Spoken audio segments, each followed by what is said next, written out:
At a time when the country is so divided, and we have a Prime Minister who has talked about bringing this country together, I know that you support the proroguing, but do you worry that this will just divide our country even more?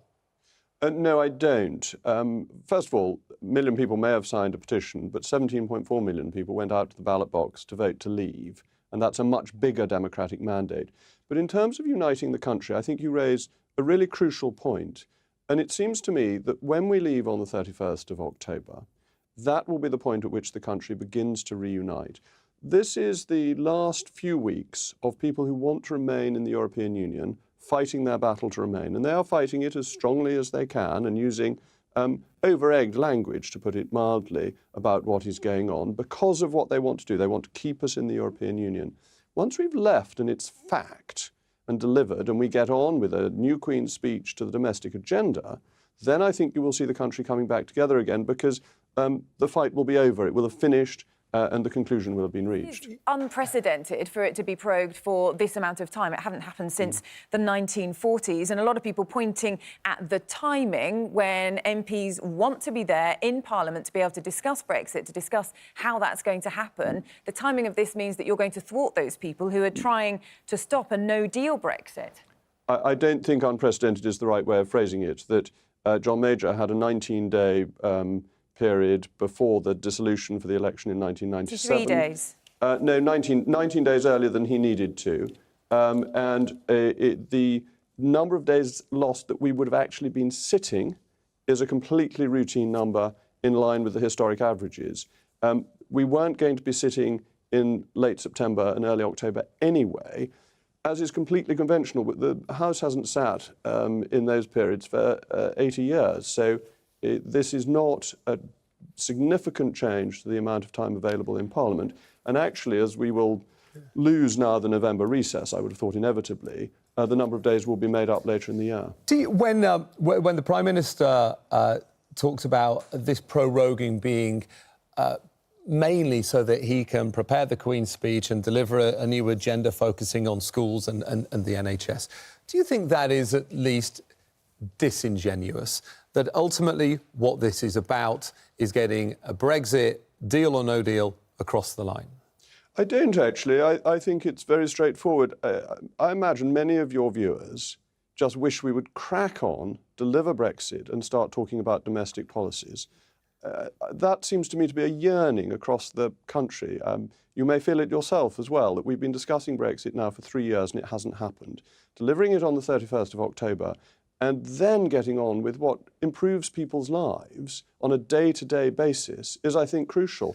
And therefore, I think Boris Johnson is right to have taken this by the scruff of the neck and said, look, we will leave on the 31st of October, and then we will be dealing with the NHS, with reducing violent crime, with improving people's standard of living, and all these things that governments are expected to deal with. But in terms of improving people's standards of living, as you mentioned there, when you look at almost every major independent economic body and their predictions, when you listen to the Governor of the Bank of England, when you listen to people running major international companies, their view, and it's a prediction rather than fact, but their view is that it will decrease. A no-deal Brexit would decrease living standards, that employment would go down, the pound would go down even further. We'd have inflation, which would make it harder for people living on the breadline to buy food. The prediction is it would be a significant shock to the economy. We can't just dismiss what all of those bodies and all of those people say, can we? Well, dismiss is perhaps a harsh word, but we can look at the fact that they've been completely wrong since 2016 and they've made all these absurd forecasts over and over crashing, again. Though. The Governor of the Bank of England said there would be a technical recession merely on a vote to leave the European Union. That was wrong. We didn't have one. The economy has grown. Currently, there are economic headwinds, but these aren't to do with Brexit. These are to do with a slowdown in continental Europe and a slowdown in China, which have an important effect on us. But the way we can improve people's standard of living is once we take charge of our own tariffs, we can reduce tariffs on food, clothing and footwear, and that improves people's standard of living very directly and helps the least well-off in society the most. It's a really exciting opportunity, and the forecasts, by and large, don't work out what the government's responses will be It assumes other things will be equal, which of course they won't be. There will be policy responses to the way in which we leave. But listen, when we look at the fact about what's happening, over the next few days, the next few weeks, this step of proroguing Parliament, this petition has been signed by more than 1.1 million people now against this move. Even members of your own cabinet don't agree with this step. It's not my cabinet. You're promoting me rather, but even members of the cabinet don't agree with it, because we've been speaking to some of them back in June. Can they stay in cabinet, given how strongly they are outraged by proroguing? Well, I think you are being selective in the bits of what they've said that you're focusing on. It's pretty clear. It was very clear. Nicky Morgan said suspending Parliament for 2 months. There was this idea that I was opposed to and spoke out against, so you could probably have found a clip from me saying much the same, that to suspend Parliament from July to the 1st of November would have been ridiculous and absurd and nobody would have done it. This is a routine resetting to have a Queen's speech asked for when I responded as Leader of the House of Commons at the end of July by Valerie Vaz, the Shadow Leader of the House, who stood up and said, when will this session end? We are doing what people have asked for. The timing of it and the length of it means that those MPs who are trying to fight against there being a no deal won't have sufficient opportunity to be able to do that. That's not right. The timing of it means that a very small number of days will be lost, because most of the time would have been the conference recess when Parliament wouldn't have been sitting anyway. And the people who are opposed to no deal may jump up and down a lot, and actually what they really mean is they don't want to leave the European Union. And it's important to remember that the no deal talk is cover for the fact that they want to overturn what 17.4 million people voted for.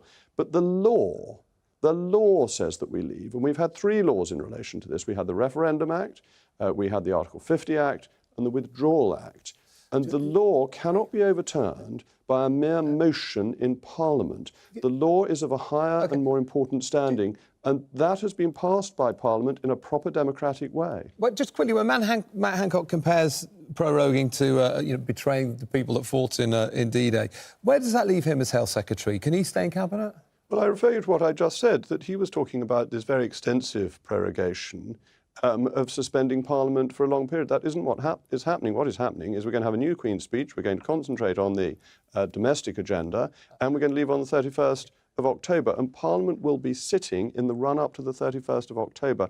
All the people who you were quoting beforehand were concerned that Parliament wouldn't be sitting at the point at which we left the European Union, and we will be, and therefore Parliament will be able to debate what Parliament wishes to debate. Jacob Rees-Mogg, thank you for joining us this morning. OK. Joining us now from Westminster is the Shadow International Trade Secretary, Gardiner, who no doubt has been listening intently to what Jacob Rees-Mogg said there. So he talked about it being a reset. We're going to have a new Queen's speech, and then they can concentrate on the domestic agenda. So does any of what you heard there make any sense to you? Well, I'm amazed at the ease with which Jacob Rees-Mogg is able to twist the facts.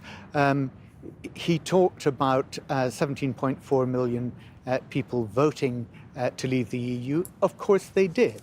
But they voted to leave the EU with a deal, not to leave the EU without one. And that is why Conservative members, not just Her Majesty's opposition, but Conservative members who actually do want to leave the European Union are so opposed to this that they will be joining with the opposition parties next week to try and stop the government committing this constitutional outrage. Because what they're clearly trying to do is to stop Parliament where there is a majority in Parliament, we believe, who are against leaving without a deal, to try and make sure that we can pass legislation now in an extraordinary short time frame. Is your problem, though, to force the government to have an extension? Is your problem that, on the one hand, whether or not people voted 3 years ago to leave with or without a deal it's kind of a technical argument, and it's not that clear.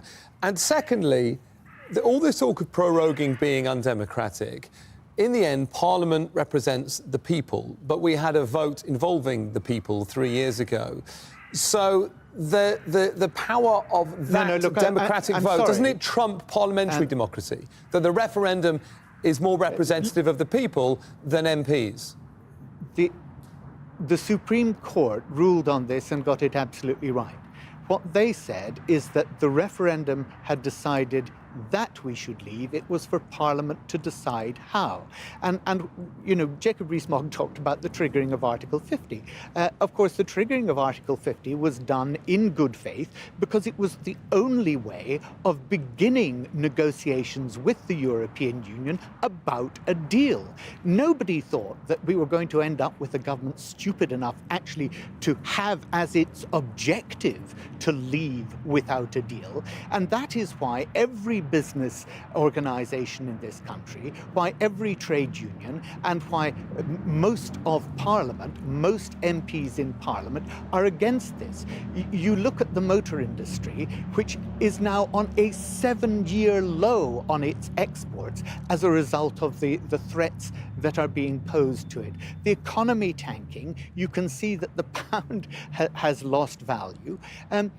And when Jacob Rees-Mogg said, oh, well, the doom-mongers have been wrong before, look at what they said about after the referendum, what would happen. Well, in fact, after the referendum, the governor of the Bank of England had to put £70 billion of quantitative easing into the economy to stop the economy tanking.